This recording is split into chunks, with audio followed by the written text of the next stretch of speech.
Greetings, salutations, and good now. I'm Kevis Major, doing it major, helping you to do it major using the insights of astrology. In this video today, we're going to be preparing for the full moon. Now, unlike the last full moon that we had, this one is going to be a bit more intense and not so pleasant. We're going to be experiencing a full moon in Scorpio on the 12th of May 2025. That's going to be on Monday coming, and sync its time is going to be around 1 p.m. It's going to be quite interesting.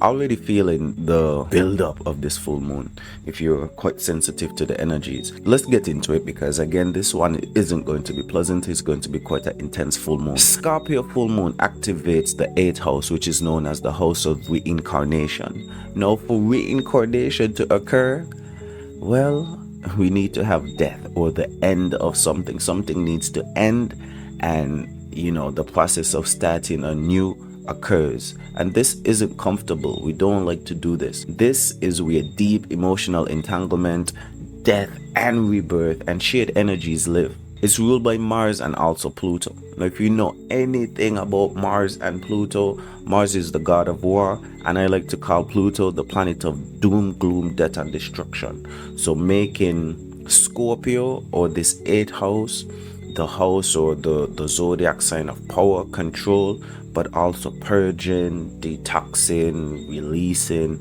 and transformation, which is not easy. All right, we're going to have themes of sexual and spiritual bonds, shared finances and inheritance, or some sort of joint venture or joint business or joint activity.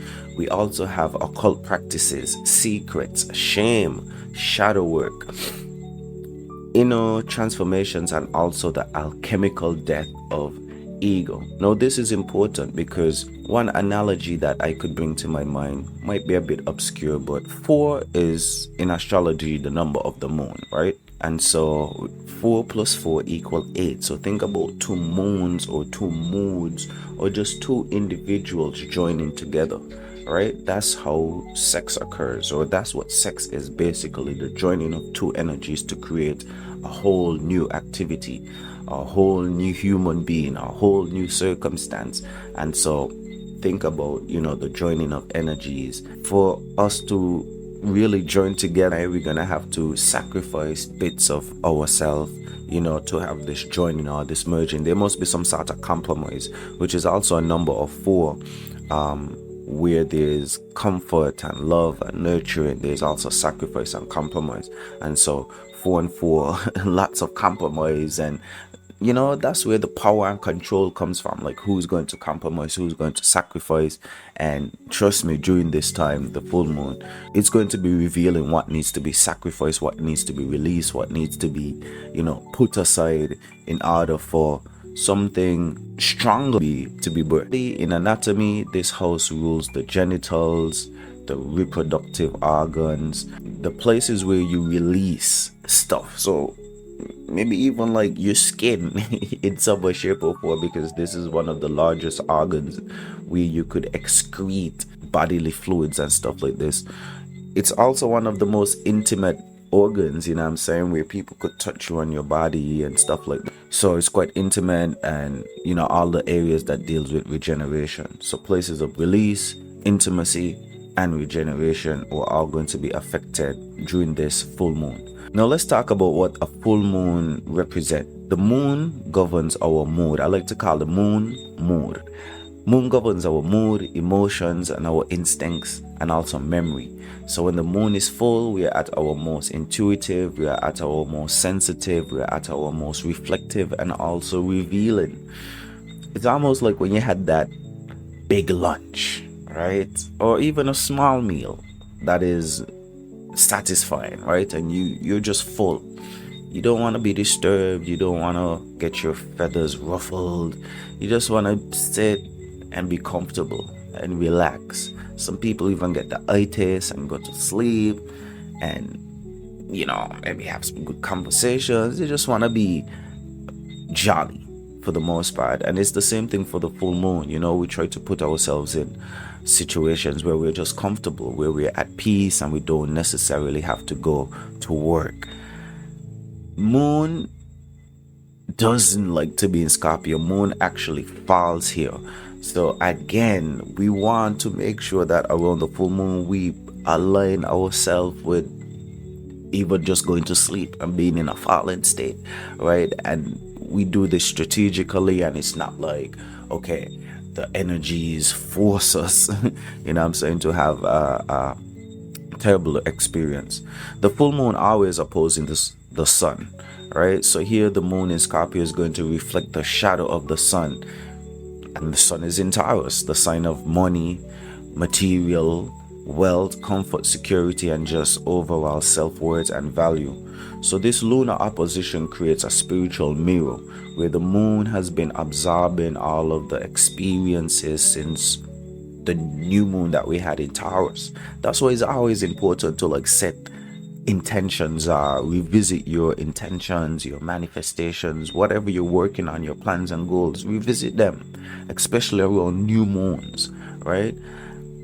So yeah, the moon has been collecting all of this esoteric sauce since the new moon, and now that it's full, when it becomes full from May 12th, then it's time for it to pour out and gush out all of, you know, everything that we've been accumulating, all of the good and all of the bad. So that's why it's always good to plant good seeds, you know what I'm saying, and build up your good karma points and your good karma in these esoteric streets. The culmination of, you know, this cycle, this lunation cycle, is going to show us what we need to release emotionally, because we're dealing with the moon, and what type of emotions, what type of moods, memories and sentiments we need to really hold on to. Taurus again is speaking about what's valuable, you know, what's the value of these memories and these moods and these bonds and these connections. Deeply think about it and prepare. That's what these are all about. Okay, so astrologically, Scorpio is fixed sign of water, right? Water again is emotions, instincts, sensitivity, your mood, you know, memories and bonds, right? You know, different moods combining, that's a relationship. Your mood, your memory, your vibe, your sentiment, and another person, you know, that's relationship. And so Scorpio deals with emotional depth. It's fixed, so it doesn't like to change. Yeah, it's resistant to change. That's what makes this full moon quite intense, because again, we're going to be having to release things. Moon falls here. Moon doesn't like to be here, so it struggles here because moon just wants to seek security and comfort and just be, you know, secure. Well, Scorpio kind of thrives in the chaos. Is ruled by Mars and Pluto, so it's quite forceful. Loves intimacy, you know, joining with another person or entity, but that's because he wants to be more powerful. Scorpios are willing to go through that transformation in order to become powerful, and this full moon is going to be, you know, revealing those aspects to us. What do we need to release, and what do we need to retain or join to cling on to become more powerful?